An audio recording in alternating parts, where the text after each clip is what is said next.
Hi, magandang gabi sa inyong lahat mga kaibigan, Batang Maynila to. It's ito. Panoorin natin itong nangyaring pagnanakaw ng isang tauhan ng NAIA diyan po sa isang tourist na Thailander. Diyan po mismo sa NAIA. Grabe itong mga tulongges na mga tauhan mismo diyan sa NAIA, sila pa yung gumagawa ng katulonggesan. Ninakawan nila itong isang Thai tourist. Ang nangyari dito mga kaibigan, siguro nabuko sila, kaya isinoli nila yung ninakaw nila at maririnig natin dito sa video na ipinapadelete ng tauhan ng NAIA yung video. At humihingi siya ng kumbaga nagmamakaawa siya dahil marami raw siyang anak.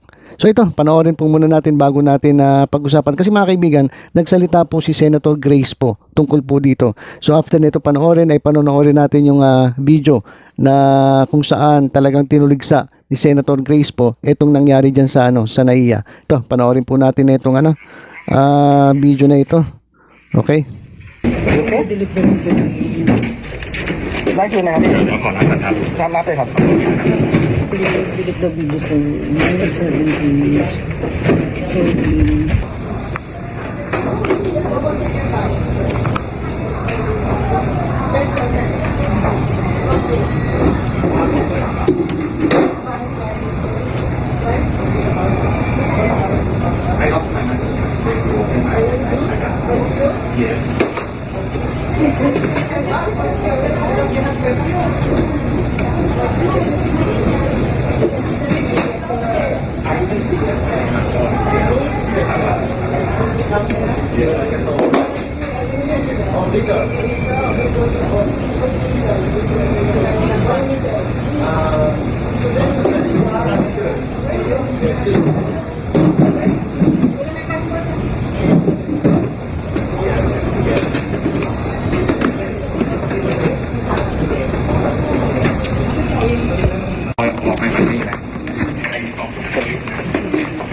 Dono po rin. Okay? Delete the video. Liveอยู่นะครับขอรับเลยครับ Please delete the video so minutes have been finished. Okay, so yun po yung video ng nangyaring pagnanakaw diyan sa NAIA. Itong tulongges na mga tauhan mismo ng NAIA, ito yung gumagawa ng kalokohan. Biruin nyo, turista. Naghahanap nga tayo ng turista para naman umangat itong ating ekonomiya. Pero biruin mo, sariling mga tauhan mismo, tauhan mismo ng ating airport yan sa NAIA, walang yayan yung mga nagnanakaw. Grabe. So, ito mga kaibigan, alam ko suspendido na to. At ito, panoorin natin si Senator Grace po. Kasi iniimbestigahan po yan diyan sa Senado. Pakinggan po natin siya at para marinig natin kung ano na yung update tungkol dito sa nangyaring nakawan diyan po sa NAIA. Panoorin po natin. Mamalayin ko lang muna yung basically dalawang reklamo ko. Pero yung una ma'am, yung isang Thai national na ninakawan po dun sa baggage inspection and then nakuna ng video tapos umamin naman po yung taga dun sa NAIA baggage inspection na nagnakaw nga daw po ng 8,000 pesos. Alam mo, nung nakita ko yung video na yon, talagang nakakagalit at nakakahiya.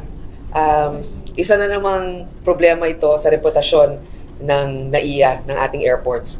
At ang isa pang bagay doon, turista na nga Gusto natin na maraming pumuntang turista dito. Marami nga sa atin nagpupuntang Thailand. Ito, Thai national na pumunta dito sa atin. At ganito pa ang naging karanasan.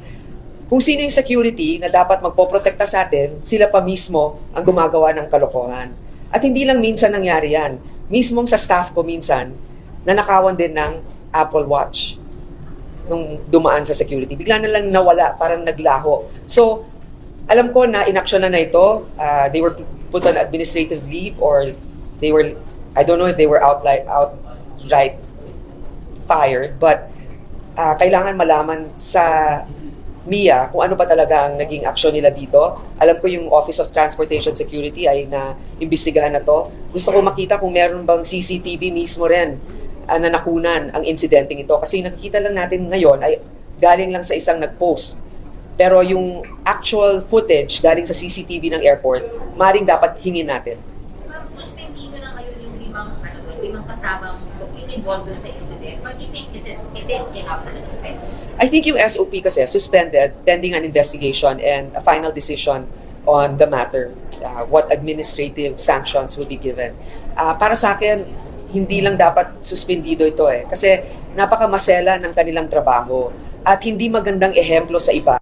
Kung suspendido lang sila at makakabalik sila, nakakaawa rin na mawawalan ng trabaho. Pwede siguro natin tanungin din sa airport, magkano ba talagang sweldo ng mga ito? Kasi baka naman napakaliit ng sweldo na nag-iisip silang gumawa ng ganon. Walang excuse sa paggawa ng isang bagay na illegal kahit na nangangailangan. Pero ang totoo nun, pag sobrang gipit ka dahil hindi ka binibigyan ng tamang sweldo, ay mas lalo kang may engganyo gumawa ng mga ganitong So siguro dapat yung mga personnel natin sa airport, tama at isang kompensasyon, yung trabaho nila ay maayos din. So, do you have any data right now kung gaano makababa yung Wala pa nga So isang bagay yan na pwede nating tanungin. Ang isang nga sa rekomendasyon namin dito sa glitch dati nung January 1 sa CAAP, na dapat ma-exempt na yung mga ibang personnel ng air traffic control dito sa salary standardization. Kasi nga, masyadong mataas ang bayad sa ibang bansa. Dito sa atin maliit. So nag-aalisan silang lahat. Sorry, pwede mo ako ng konting detalye sa staff ninyo? Kailan po nangyari ba? Binawalan siya ng watch? And mention ba rin sa baggage counter? Ay yung pagdaan niya dun sa may Oo, mismong dun sa pagdaan. Kailan nga yun nangyari dun sa staff natin? 2 months ago. Paalis o pabalik? Paalis. Terminal 3, 2 months ago. Dun sa nangyari sa isang staff member namin. And what happened ba? Nagsumbong pa siya naging action? Hindi na nakapagsumbong Pero yung napakabilis daw ng pangyayari na nung na-check niya, 'di ba merong search parang kung nawawala yung phone mo or yung Apple gadget mo, nakapatay na kaagad. So hindi na makita. That's why sinabi ko nga sa staff ko noon, bakit hindi ka nagreklamo at humingi ng CCTV footage? Remember yung sinasabi ng NAIA, ng airport, MIA, sinasabi nila within 30 days, meron silang footage. Pero after which, ay nabubura na yon. Maybe we should ask for a longer period of them keeping the information. Ano ba naman yon? Or if not, again, paalam natin sa ating mga kababayan, pag may nawawala sa inyo, kaagad i-report ninyo para matunton. At ngayon naman, hihingin natin sa MIA yung footage nung nangyari. Kasi yung nakita na lang natin, yung parang pinapakita, sinusoli na yung pera.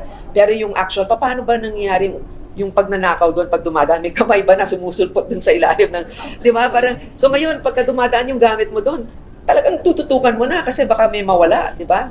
Or will you be asking airport officials yung kung meron ba previous incidents na na-report sa kanila nito and what actions?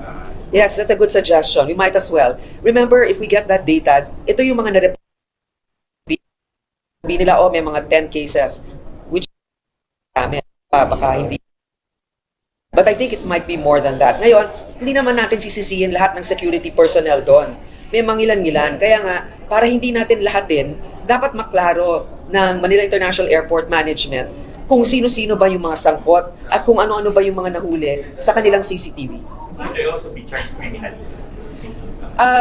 Kasi theft yun So, meron talagang possible criminal liability yon, hindi lang administrative. Kasi yon lantaran di ba? Lantaran na pagkuha. Nakakalungkot man isipin na may mga nasasangkot na gano'n na dapat ay nagpoprotekta ng ating seguridad, pero dapat silang managot din sa batas. Kasi pantay-pantay rin naman dapat ang pagtrato.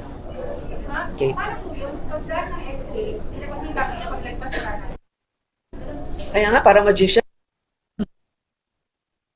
Pati naman yung mga tanimbala noon, di ba? Hindi, parang napakabilis rin ng pangyari. Kaya nga, importante talaga na merong high-resolution CCTV siguro yung airport. Kasi yung sinasabi nilang slant, alam mo yun, yung mabilis na parang hindi mo sa kalsada lang may ganun ngayon pala mismong sa ating mga airport may ganun din. Hello mga nanonood dyan, mag-subscribe po kayo sa Batang Maynila To Eats.